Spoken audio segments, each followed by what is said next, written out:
کچھ ماحول کا اثر تھا اور کچھ ان کے درمیان موجود رشتے کی خوبصورتی۔ تیمور نے جھک کر اس کی پیشانی چومی، پھر بڑی تیزی سے اپنے نفس کو قابو میں کیا، خاموشی سے اپنی جیب سے چین نکال کر اس کی نازک سی گردن میں پہنائی اور پھر اس کا مخروطی ہاتھ تھام کر اس کی نازک سی انگلی میں انگوٹھی پہنا کر بڑی آہستگی سے اس کے انگوٹھے سے سجے دودھیا ہاتھ کو چوما اور لحاظ برابر کرتا ہوا دوبارہ اسی راستے پر واپس چلا گیا۔ ایمل نیند میں گم تھی۔ جب شکیلہ اسے جگانے کے لیے کمرے میں آئیں، اے سی بند کر کے لائٹ جلائی اور ایمل کے پاس آ کر بیٹھ گئیں۔ ایمل اٹھو، بہت دیر ہو چکی ہے، تمہارے بابا ناشتے پہ انتظار کر رہے ہیں۔ انہوں نے اس کا ہاتھ تھام کر جھنجھوڑا۔ اس کے ہاتھ میں چمکتی انگوٹھی دیکھ کر حیران رہ گئیں۔ بھلا یہ کون سا طریقہ ہے اتنی مہنگی انگوٹھی پہن کر سونے کا؟ انہیں غصہ چڑھا اور انہوں نے ایمل کے ہاتھ سے انگوٹھی اتار لی۔ ایمل 5 منٹ میں نیچے آ جاؤ، مجھے دوبارہ آواز نہ دینی پڑے، وہ اسے دھمکی دیتی نیچے چلی گئی تھی۔ ایمل منہ بسورتے ہوئے بستر چھوڑ کر تیزی سے نیچے اتری، کیونکہ امی کے 5 منٹ ہونے چاہیے۔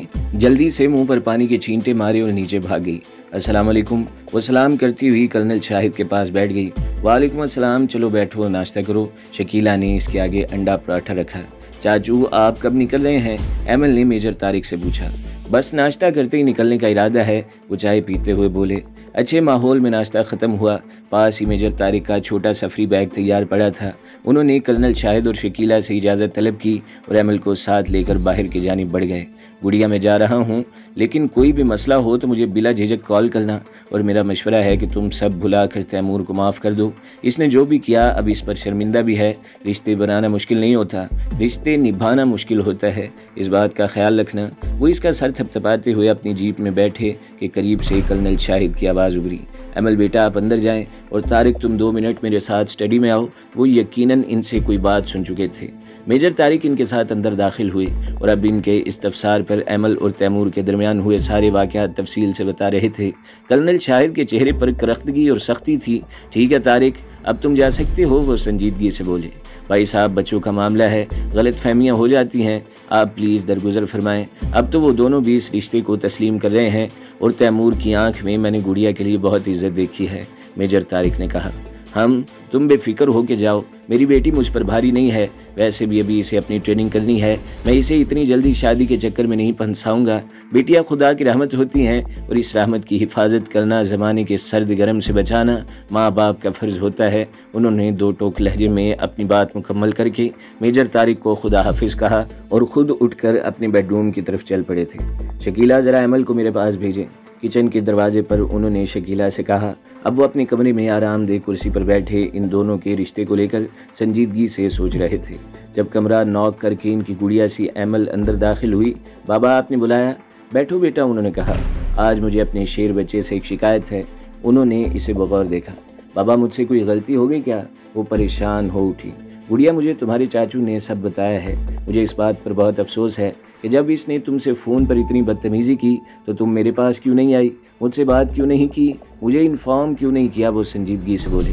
بابا پلیز مجھے معاف کر دیں، سب کچھ اتنی جلدی ہوا، میں چاہ کر بھی آپ کو کچھ نہیں بتا پائی۔ ویسے انہوں نے زیادہ بدتمیزی نہیں کی تھی، وہ تو بس ایمل کنفیوز ہوگی۔ ٹھیک ہے، اب تم کیا چاہتی ہو، تم نے کیا سوچا ہے اس رشتے کو لے کر؟ انہوں نے اسے غور سے دیکھا۔ بابا رشتہ تو آپ نے جوڑ دیا ہے، بس مجھے تھوڑا وقت چاہیے، میں اپنا فوکس ایئر فورس کمیشن پر رکھنا چاہتی ہوں۔ ٹھیک ہے، تمہاری اگلی ڈیٹ کب ہے؟ انہوں نے کہا۔ 3 دن بعد بابا، کراچی میں میڈیکل ہے۔ ٹھیک ہے گڑیا، ویسے بھی پاک فضائیہ تم جیسے جوان نوجوانوں کے لیے سب سے پرکشش شعبہ ہے۔ فضائیہ کے لڑاکا طیارے اڑانا، آسمان کی بلندیوں میں پرواز کرنا اور ملکی فضاؤں کا دفاع کرنا، یہ سب پرکشش تو ہے، پر نوجوانوں کے جذبہ، حوصلہ اور شوق کی کڑی آزمائش بھی ہے۔ بابا مجھے آپ جانتے ہیں، بچپن سے ہی پائلٹ بننے کا شوق ہے، مگر فائٹر پائلٹ یہ بتائیں مجھے کتنے عرصے تک ٹریننگ لینی ہوگی؟ ایمل نے پوچھا۔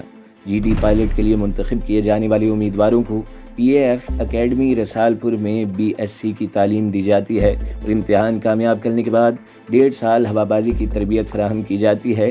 PAF کے تربیتی ادارے جو جدید ترین آلات اور ساز و سامان سے لیس ہیں اور تربیت کے اعلیٰ نظام کے نتیجے میں یہاں نوجوان اپنی بہترین صلاحیتوں اور وسیع تر ذہنی افق کے ساتھ قومی دفاع میں شامل ہوتے ہیں۔ تربیت کی تکمیل پر BSc انجینئرنگ کی ڈگری کے ساتھ کامیاب امیدواروں کو بطور پائلٹ آفیسر پاک فضائیہ میں کمیشن دیا جاتا ہے۔ انہوں نے تفصیل سے سمجھایا، پاک فضائیہ میرا جنون ہے بابا، اور دیکھیے گا یہ سال گزرتے پتہ بھی نہیں چلے گا اور میں بہت جلد کمیشن حاصل کر لوں گی۔ وہ جذبات سے چور لہجے میں بولی، بیٹا جی اتنا آسان نہیں ہے کہ بس BSc کیا اور فلائنگ شروع، بہت زیادہ تربیتی مراحل سے گزرنا پڑتا ہے اور اتنے سخت ہوتے ہیں کہ کئی کیڈٹس ڈراپ ہو جاتے ہیں، سروائیو نہیں کر پاتے۔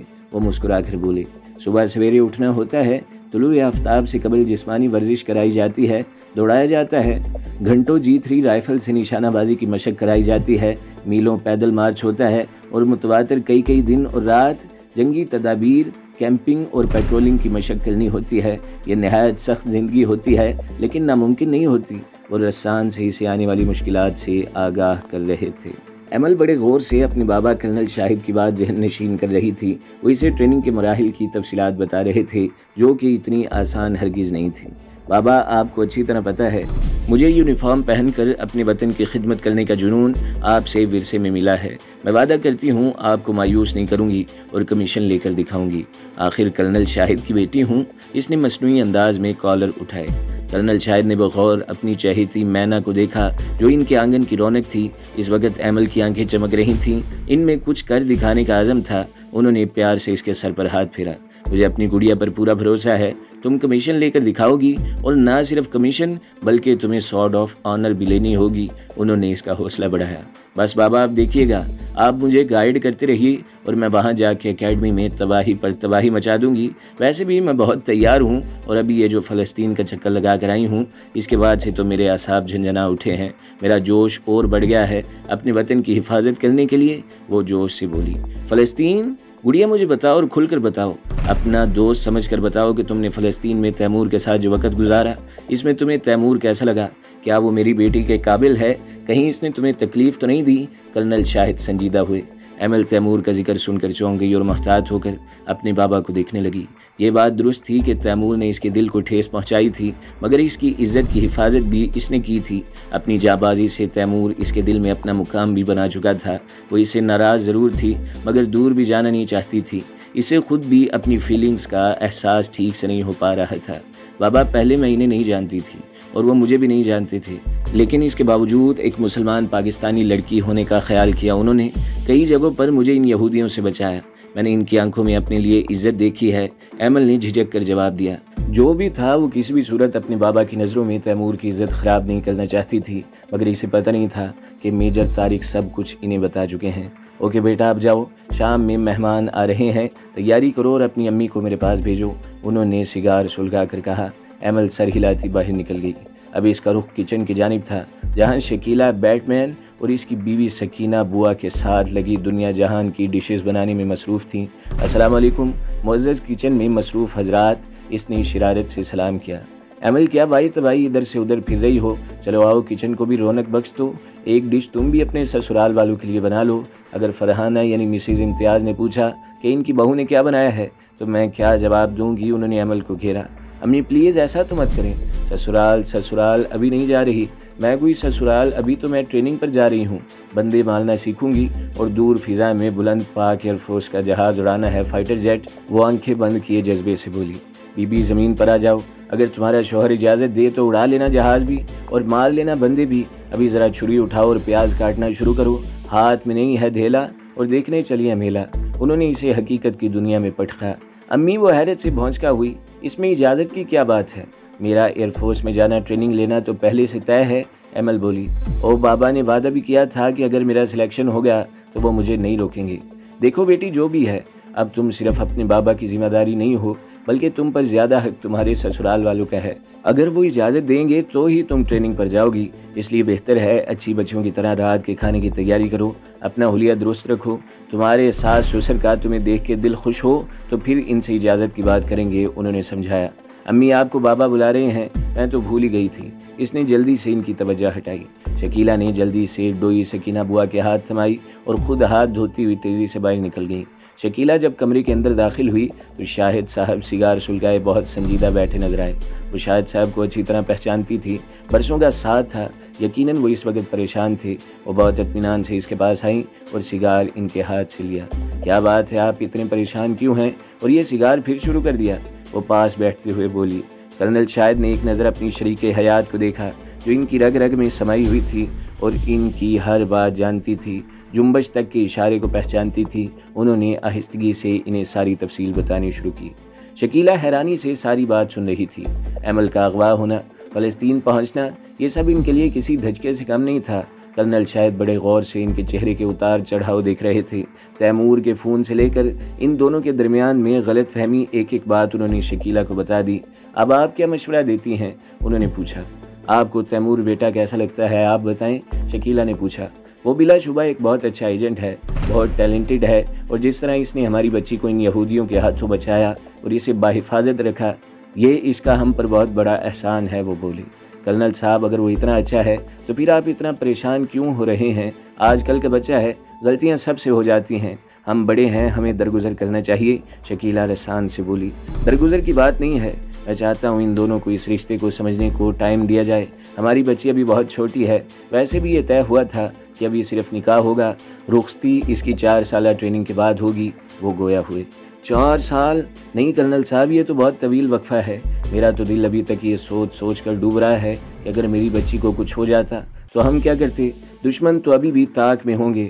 آپ تو آئے دن مشن پر ہوتے ہیں، بہتر نہیں ہے کہ ایمل کو تیمور کے حوالے کر دیا جائے، وہ خود ہی اس کو سنبھال لے گا اور اس کی ٹریننگ بھی چلتی رہے گی، شکیلہ نے رائے دی۔ ہم کرنل سوچ میں پڑ گئے تھے۔ آپ ایسا کیجئے، امتیاز بھائی سے بات کر لیں اور تیمور کو بھی آج بلوا لیجئے اور اس سے کھل کر اس رشتے سے منسلک اپنے تحفظات کو لے کر ساری باتیں کلیئر کر لیجئے، شکیلہ نے صلاح دی۔ ٹھیک ہے بیگم، آپ جائیں انتظامات دیکھیں، میں امتیاز سے بھی کوئی بات چھپانا نہیں چاہتا، ساری بات اس سے کر لیتا ہوں اور شام میں میں اور امتیاز ساری باتیں کلیئر کر لیتے ہیں۔ شکیلہ کے کہنے پر اب ایمل اپنے کمرے میں آ چکی تھی اور امی کا نکالا ہوا جوڑا دیکھ رہی تھی۔ امی بینا، کیا اب میں گلابو بنوں گی؟ کیا یہ گلابی کرتا پاجامہ پہن کر؟ وہ بڑبڑاتے ہوئے کپڑے بدلنے چلی گئی۔ تھوڑی دیر میں وہ لمبے گیلے بال پشت پر بکھرائے لباس تبدیل کر کے سنگھار میں اس کے سامنے کھڑی ہوئی تھی۔ اس کے چہرے پر حیرت کے آثار تھے۔ وہ اپنے گلے میں پڑی چین کو گھور گھور کر دیکھ رہی تھی۔ یہ میرے گلے میں کیسے آئی؟ وہ سوچ سوچ کر پریشان ہو رہی تھی اور اس کا دماغ جو جواب دے رہا تھا وہ اسے قبول نہیں کر پا رہی تھی۔